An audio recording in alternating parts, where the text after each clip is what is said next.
Good evening everyone, my name's Cliff and welcome back to my channel. This is Cliff's Dark Gems.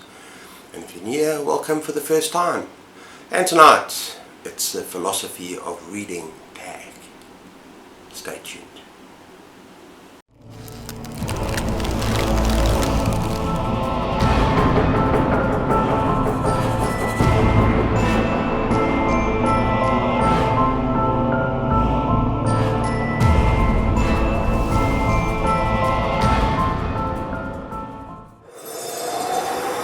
Okay, so this is an original tag created by Lekden from Reading from the Depths. And I was tagged by both Lekden and Chökor Düchen. Go check out their wonderful channels. And this is what Lekden had to say about creating this tag. Now if I butcher the name, I apologize. Chökor Düchen, or Wheel Turning Day, is a Buddhist holiday recognizing Śākyamuni Buddha's first sermon, where he taught the Four Noble Truths, the foundation of all Buddhists' philosophical thought. In celebration of that holiday, I have designed an original tag to explore the philosophy of our reading lives. In keeping in line with the Four Noble Truths in that original sermon, the tag only has 4 prompts. But they are open-ended enough that you can be as pithy or chatty as you like. So yeah, I'm looking forward to this because this is quite an amazing tag, and I've got a lot to say, people. So let's get going. Okay, these are the prompts for the tag, and he's asked us to please share a book related to each prompt. I'm going to do my best with that. And the first prompt is divided into 3 different sections, more or less. What is your own personal philosophy of reading? First of all, how do you think of reading or about reading? What does reading mean to you? And how does your reading life affect your non-reading life?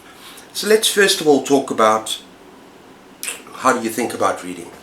The first thing I want to say is that as you grow older, reading might mean different things, different parts of your life. So for instance, when I was a student and I was studying English literature, at that time reading, learning, knowledge is kind of more important for me than reading for enjoyment and pleasure, for escapism, because you're going to be examined. And that's not to say that at that point in my life that I wasn't enjoying what I was reading. I was. Otherwise I wouldn't have studied it. But it's just a shift in importance. And the same when I was teaching, as a teacher. I love reading and I love teaching to my students. But there's other parameters involved. Like right now, where I am in my life, I read for pleasure. And I read to escape. And that's not to say that books that I read, for example, for August, I read some trashy literature, and the book I'm reading right now is Dragons of Spring Dawning, Dragonlance. How did I get to this? It's book 3 already. Might have jumped a few. But yeah, there's nothing to say that this, even though it's purely for enjoyment, that you're not going to learn anything. I'm learning about good versus evil. I'm learning about courage in the face of adversity. I'm learning about the importance of friendship, loyalty, and betrayal. So there's so many themes and concerns in this particular book. You're going to find depth in any book. You're going to learn something no matter what you read. You're going to learn, you're going to take in something that is important, that helps you grow as an individual, as a human being. And so yeah, there's this idea that books like, let's say, non-fiction or memoirs or kind of serious literature are totally different to books that are purely for enjoyment, entertainment, trashy books. I don't think you can make that clear distinction. I think you're going to learn something no matter what you read. Okay, the second part, what does reading mean to you? Now, I suffer from serious stress and anxiety. I'm bipolar, and heavy medication. And reading is therapeutic, people. It genuinely helps me cope with my emotions, helps me cope kind of internally with other people. And you say, like, when you read horror, how does that relax you? How is horror beneficial? It's primarily what I read. Well, if you think about confronting your fears and kind of worst case scenarios. In horror, that's what you encounter. Serious. I have no problem with blood and gore and that kind of thing. But you're encountering situations that are dark, very dark. And you have to manage that. You have to kind of deal with that. And as a result, it's kind of cathartic. And it relieves. You're living the lives of those characters. You feel empathy for them. As kind of a worst case scenario stuff.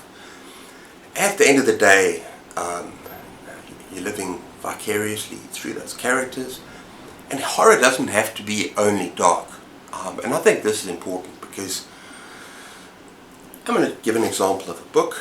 My favorite book of all time, Swan Song. Yes, it's horror. And it's very dark and brutal, people. But it's also about love. Once again, it's about good versus evil. And it's about hope. So yeah, there are books out there. It's not just about horror for horror's sake, blood and gore. Although, I can read that as well. But there's so much more to learn about the characters. And also, it's about emotion as well.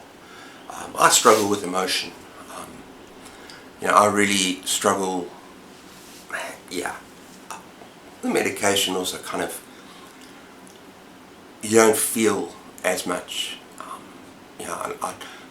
To live vicariously through those other characters, the characters that I love and adore, and the characters that I hate. It's kind of an outlet into another world, and you can live that.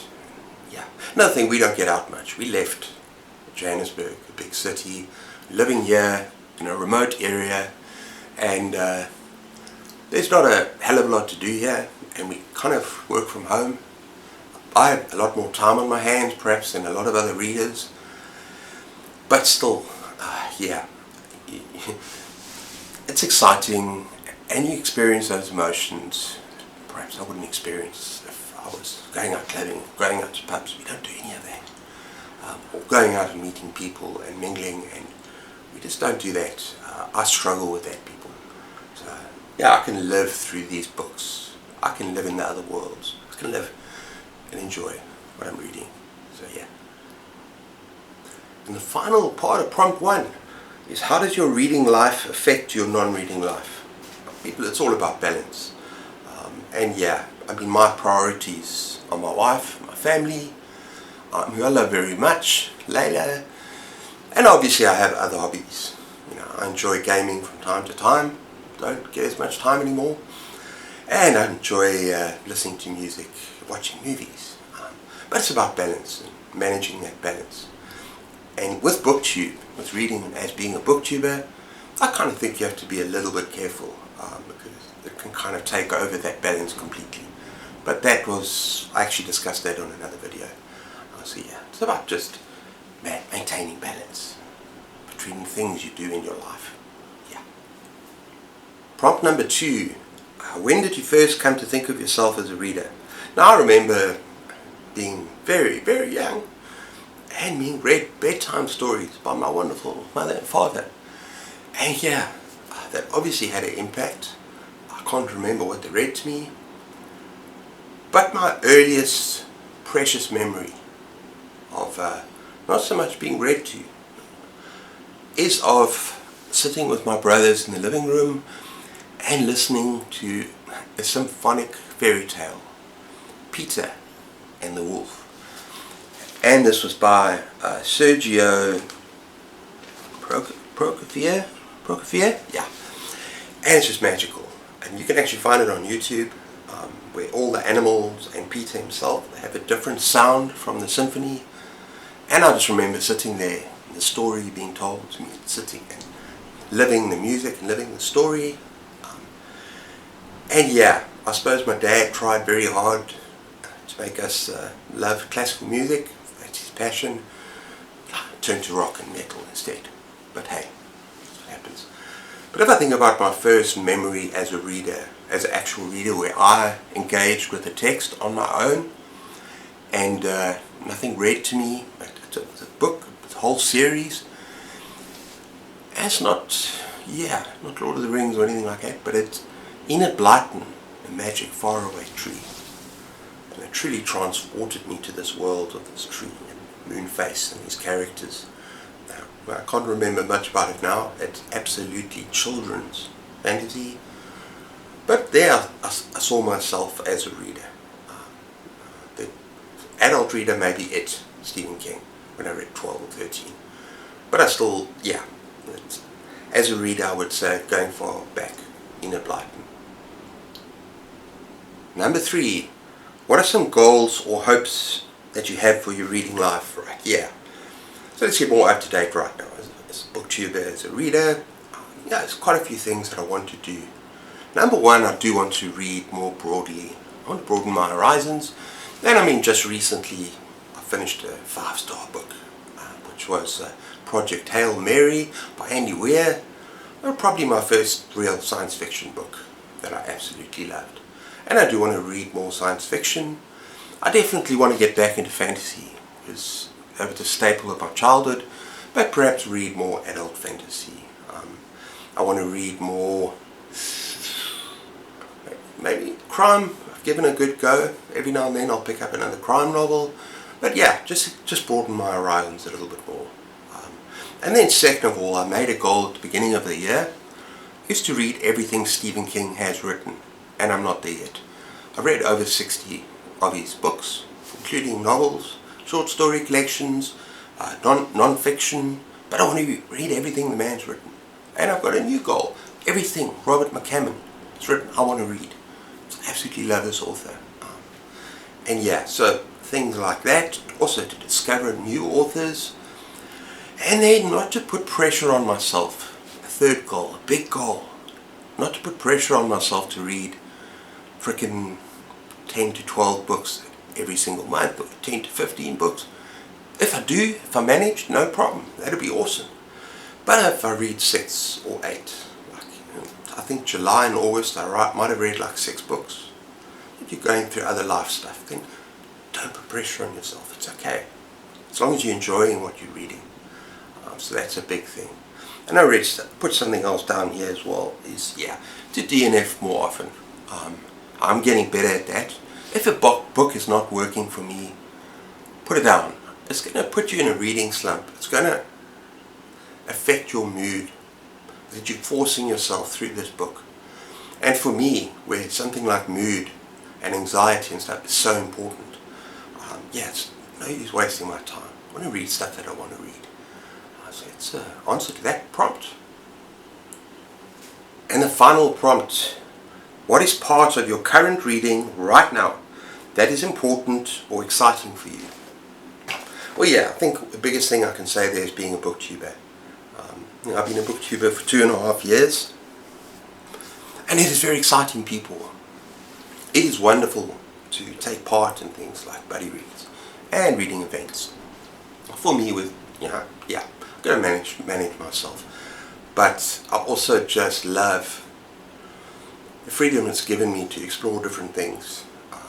I also enjoy the fact that, although I'm not teaching anymore, the fact that I can read a book and engage with it on a level beyond like if I'm just a completely casual reader, because I'm going to talk about it with all of you. I love talking about books with you guys, and so that makes me excited to prepare a video, to think about the book that I've read, take notes on that book a little bit.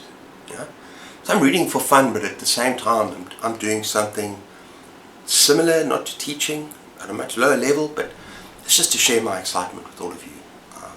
And that's the biggest thing that stands out for me. But once again, it's a question of management. And you know what, as an individual, I can manage, so it doesn't cause me, it's just, I want to be happy, I want to enjoy what I'm doing. So, that's it. Okay, and finally, yeah, Lekden said, love us to tag people. I'm going to find some names and put them down below. And yeah, this was a wonderful tag. Thank you, Lekden. And yeah, it made me think. You know, it made me think.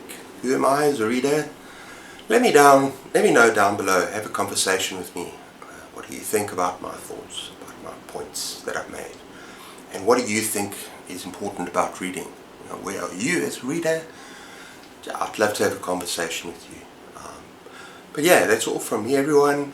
Until next time, take care of yourselves, keep those pages turning, and cheers.